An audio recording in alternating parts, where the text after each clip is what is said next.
As we wait for the first injury report of the week, we have some roster moves to discuss. And we'll start off here. The Detroit Lions have announced signing offensive tackle Dan Skipper to their active roster from their practice squad after last week not having Taylor Decker, and Giovanni Manu had to step in and start at left tackle in that game. And that's kind of where we expected it to go for that game. It wasn't the best outing for him in the first one. He definitely was challenged, seeing a lot of Trey Hendrickson in that game. But the Lions decided to bring back old reliable in Dan Skipper. And I thought Dan Skipper was fantastic this past season. I thought that's the best Dan Skipper that we had seen as a Detroit Lion. I thought his pass protection was in a really good spot. Of course, you give him some support, and of course, he is very kind of top heavy, so it's a little bit awkward as a run blocker. He doesn't create a ton of movement as a run blocker. I think that's where you feel that the most. And I do think there's a world in which Giovanni Manu can be a better run blocker than Dan Skipper, even this season. But that being said, pass protection is kind of where it all starts. And in this past game, when we knew Taylor Decker was out, one of the biggest things we thought it could have an impact on was how many explosive shots we could actually get downfield. And we didn't see a ton of those. Now, I think a lot of that was schematic, not attacking level 2, going level 1. We've talked about that.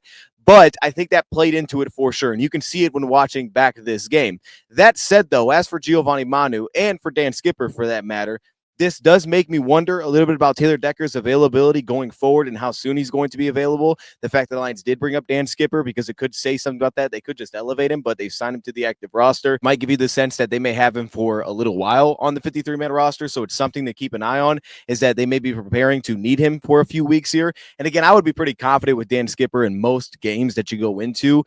I loved what Dan Skipper brought to the table this past season. As for Giovanni Manu, like I said, it was a rough debut for him. I think the biggest thing that stood out specifically in pass protection for me is he was a little bit slow at times. The depth that he was getting in some of his vertical pass sets weren't setting him up incredibly well. He also wasn't getting off the line as fast as I think he needed to, seeing a guy like Trey Hendrickson. When you watch Taylor Decker, he's the first guy off the ball constantly. You didn't really feel that with Giovanni Manu. It felt he was almost a little bit more reactive, like a defender would be. You didn't feel maybe that snap count jump that Taylor Decker has mastered to this point with this Lions offense. So it felt that it was putting him a little bit behind the 8 ball, and then you're also dealing with Trey, who's flying off the line of scrimmage.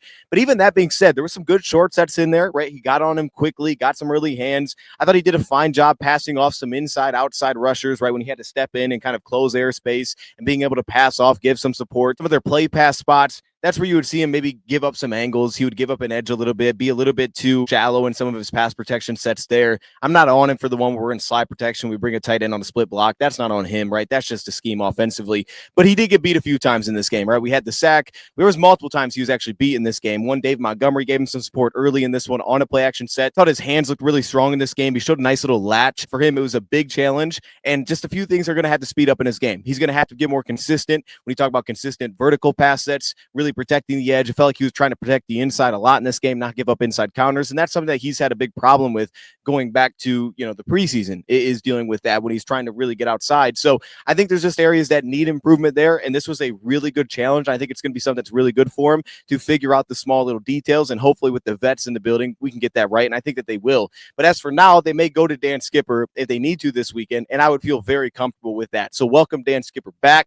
I'm a big Dan Skipper guy. I was almost a little bit surprised they didn't go that route the first place, but clearly they wanted to give Manu the look. No problem with it, but it's nice to have a guy like Dan Skipper that's available for you. And if he's anything like last year, I think we're going to be in good hands. Now, that said, the Lions also went out and added a cornerback in Arthur Maulet. Now, before we get too far into today's video, I got to give a shout out to MyBookie for sponsoring today's video. Use code DOSE when you sign up with MyBookie. This is a great opportunity for all sports, right? Thursday Night Football is right around the corner. Lions, Chiefs, we've got 2 big primetime games coming up. Also, baseball is happening. So I know there's a lot of Tigers fans. If you're interested in betting on that, this might be the time to do it. Tigers are favored in this one. So I'm going to take the Giants in that one. Giants had one of the craziest mistaking-ridden games ever that you could imagine.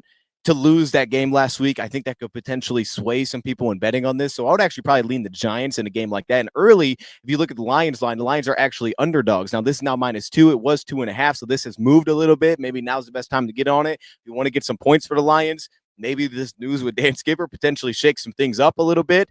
And if you're new to MyBookie, if you sign up using our code, any bet you choose up to $500 is fully covered. Play, and if it doesn't hit, get it right back when you opt in using your bet back bonus token. So check out MyBookie. If you want to get in on some sports betting, you want to enhance the action of watching some sports, that's the place to do it. Now let's get back to the video.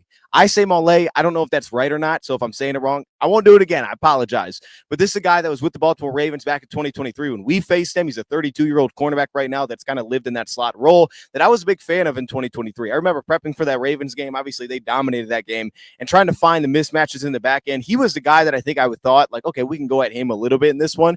But he was good. He was a good player. I didn't think they had a lot of weaknesses, and he was a big part of that with some of his movement skills, his ability to support the run. He seemed to plaster pretty well in some of the underneath routes, and it felt like he was going to be in the action a lot. And he played well in that game. And then this past season, really didn't play very much, was with the Baltimore Ravens and the Texans really in 3 games for Baltimore this past year. And then this season, we haven't seen Arthur at all. To 2023, where he played over 400 defensive snaps. That season, he allowed an 84 passer rating, 2 pass breakups, a touchdown, 1 interception, a 60% completion percentage, 370 yards. There's a lot of flexibility with this player, and I think specifically with Khalil Dorsey now heading to IR, which is the other roster move, you can potentially put him on the inside. You could put a Meek outside, but it is true slot cornerback depth for the Lions there. It gives them real flexibility. I really like a Meek on the outside specifically, and I could see the Lions leaning into that. So they would have that option. You lose Khalil Dorsey. You lose some inside-outside depth as well because Dorsey can do both, but Dorsey has mainly been a wide corner for us. So that adds a little bit more back to that where you could put a Meek out wide with a guy like Rocky Sin, for example. Actually pretty fired up about this one. To me, this was the news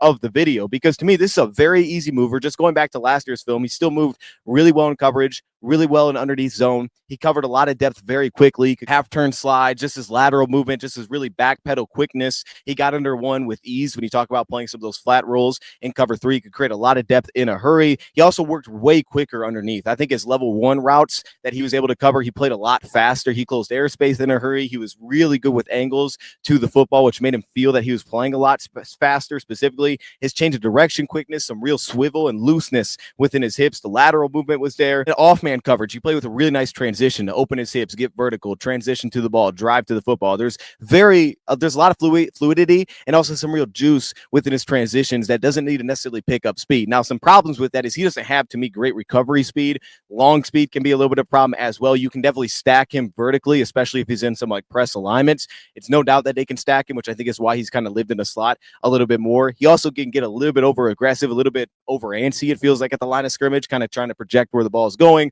or project where the route's going, stepping in front, putting himself a little bit out of the play, not having some of the best recovery ability. He also could be a little bit upright when you talk about mirroring guys at the line of scrimmage. Very quick in his feet, just can be a touch upright there as well. It kind of shows up in half turn. He just gives a little bit too much space at the top of the route. I like him at off man. He's calm and off man. There's a lot of flexibility. You can invert him. You can put him in safety alignments. He's going to transition well. He's going to give run support. He's shown some real effort to doing that, fighting off blocks. I think you really trust him in those spots to at very least give you the effort that you're looking for when 3 screens go his way, for example. Works really well through traffic, so I don't expect him to get kind of taken out of the play by pick plays and rub routes, which, by the way, is a big part of Kansas City's offense. So I'm just saying if he plays this weekend, it would be very valuable to have him. He's seen Kansas City many times, doesn't get picked off by routes and just doesn't have a field sense of what's going on.